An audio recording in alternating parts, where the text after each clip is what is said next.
Hey guys, this is the MMA Breakdown doing my predictions for the TUF 22 finale. I already did my full predictions for the rest of the card earlier. You can check those out still. I'll leave the link to that video in the description. And also there's still time to check out my predictions for Namajunas versus Van Zandt fight night, as well as UFC 194 coming up this weekend. But this video is just for the three fights from the TUF show. We have the finale fight between Artem Lobov and Artem Lobov and Ryan Hall, and then we have two other fights with guys from the show: Gruetzemacher versus Lloveras and Julian Erosa versus Marcin Rosek. So starting off, let me start off by saying The Ultimate Fighter. I won't say I hate it. Of course, I still watch it. Not really because I like it, but you know, this is what I do. If I'm gonna make predictions, I have to watch everything. But they've just ran the show into the ground. The talent pool seems like it's getting worse and worse every year. The fights pretty much suck. Of course, Artem Lobov, I think he's a really special guy and can probably progress in the UFC, make something of himself. But the rest of the guys just look terrible, don't look anywhere near UFC level, even entry level. And the Americans, I'm American, I want to see the Americans do well, and they just got their asses whooped. They look like they were leagues behind the Europeans in terms of their MMA skills. And if that's going to continue to be the case, then I don't think they should even have the show. If the Americans are just going to continue to embarrass themselves. And like I said, Artem Lobov, he was a really standout guy. I do think he's really special. He had great performances. But other than that, the fights were either just really uneventful or the guys just didn't look like they were really highly skilled, even for the TUF level. So, TUF 21 was horrible. This season was horrible. I wish they would just cancel it, but whatever. Okay, starting off at lightweight, Chris Gruetzemacher versus Abner Lloveras. Gruetzemacher, I thought, was actually the best American on the show, even though Arosa made it further than him in the tournament. And some might say Ryan Hall was better. But Gruetzemacher, I was really pissed when Dana White booted this guy from the tournament, and I actually tweeted Dana White and let him have it, but of course he didn't respond. But Gruetzemacher has a real nasty, dirty boxing game. He comes right at you, tries to put you up against the fence, and from there he has great knees to the body, elbows and uppercuts, really good dirty boxing. He seems to have good cardio, and he's the only one who put up a real fight against Artem Lobov. Still ended up getting finished, but made it a lot farther and seemed like he was getting to Lobov and slowing him down a lot more so than Arosa or Jenkins did against Lobov. And then Abner Lloveras, this guy seemed okay, not really dominant anywhere. In his first fight against Jason Gonzalez, I thought he did well for most of that fight. Had landed some takedowns, landed some stuff on the feet. Seems like he has some snap to his punches, but not really a high volume striker. And his striking seems kind of basic. A pot shotter, needs to be right in front of you to land offense. And then against Arosa, he had some moments. Started off well, kind of faded late. Definitely landed the harder shots against Arosa, but didn't have the volume and seemed to fade. Didn't have the cardio to keep it up for 3 rounds. So I'm definitely going with Gruetzemacher. I really like that dirty boxing. I think he just gets Lloveras into the clinch. I don't see Lloveras landing any takedowns on him. Definitely going with Gruetzemacher there. Then on the Fox Sports 1 main card, the opening fight at lightweight, Julian Arosa versus Marcin Rosek. Julian Arosa, I think this guy was just way overhyped. He does seem to have some ability. He really uses that unorthodox footwork and movement, but really seems to be more movement and footwork than actually landing effective strikes. He makes adjustments throughout the fight.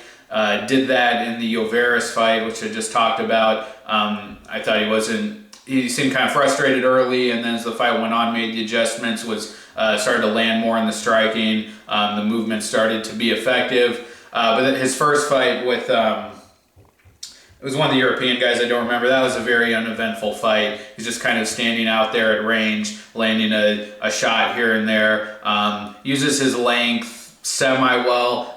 Just not a really dominant fighter, but I suspect if he's been training with a good camp out there, I don't know what camp he's been training in. Guys from the show can improve drastically between the time they're on the show and the finale. And Arosa, I think, had enough ability there, enough of a style where he could have improved a lot. And whereas Rosek, I just didn't see much of a game there from him, even though he made it to the semifinals. His first fight against Tom Galicchio, out-grappled him, outstruck him, but was never really close to getting a finish, and Galicchio never really threatened him, so I didn't really see anything too impressive from that performance. And then in the semifinals, or the quarterfinals, when he fought David Timur, that was a super close fight. Thought he could have lost it. It was kind of a sloppy back and forth grappling match. Not much happened on the feet. And then when he fought Saul Rogers in the semifinals, there he just got out grappled and out wrestled. Couldn't stop the takedown. So not really impressed with Rosek. I'm gonna take Erosa here. If Rosek can't get Arosa down, I don't see him doing much on the feet to Arosa, who has that really good, or that really different style with the footwork and movement. And I think that Arosa probably improved a lot on that. So I'm going to take Arosa here to win a decision.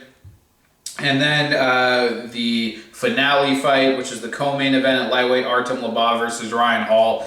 And it was supposed to be Artem Lobov versus Saul Rogers. Rogers got pulled. Hall is in. And I actually thought that original matchup, that was actually really intriguing. And while it might seem on the surface like Lobov would have ran over Rogers, I think I might have picked Rogers there because of the wrestling.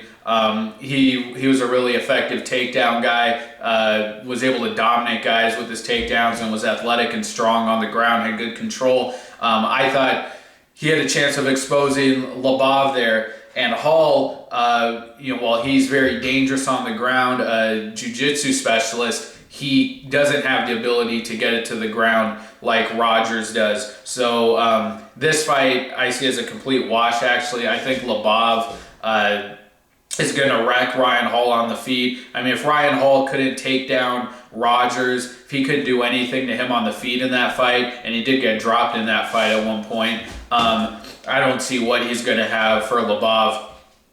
I have no idea what Lobov's ground game is like. He seems like primarily a striker. If he's just a complete fish out of water on the ground, I think Hall has a Hail Mary chance if it does get to the ground of submitting him, but I just don't see him getting there unless, Lobov takes it there, or, he gets Lobov trips or gets dropped somehow, but on the feet, Hall just does not have a good enough striking game to be able to get it to the ground. He doesn't have a good enough takedown game. And Lobov, I thought I was watching Anderson Silva, his first fight in the house against, that was at James Jenkins, I think. Just has the hands down, super unorthodox movement, very, very fluid, and just throws those hooks out of nowhere, and has big power as well. It's like Conor McGregor meshed with Anderson Silva's game. It's really something to behold, and he was very effective. Just trashed Julian Erosa, and he started to get worn down a bit by Gruetzemacher, like I mentioned in the clinch, but still ended up getting the knockout. I really like Lobov. I was really impressed by him. And like I said, Hall had nothing to offer Rogers on the feet, couldn't get him down. I just see Lobov tearing him up there all day. All right, guys, well, those are my predictions. First round knockout for Lobov. Those are my predictions for the TUF 22 finale. And if you haven't seen my predictions for the rest of the card, you can check those out. Link to that video in the description. check out my predictions for 194 if you haven't done so already. And I'll be back within the next few days with my predictions for next weekend's event.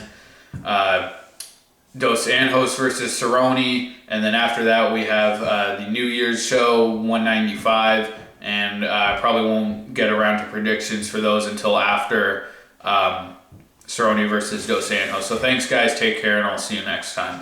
Bye.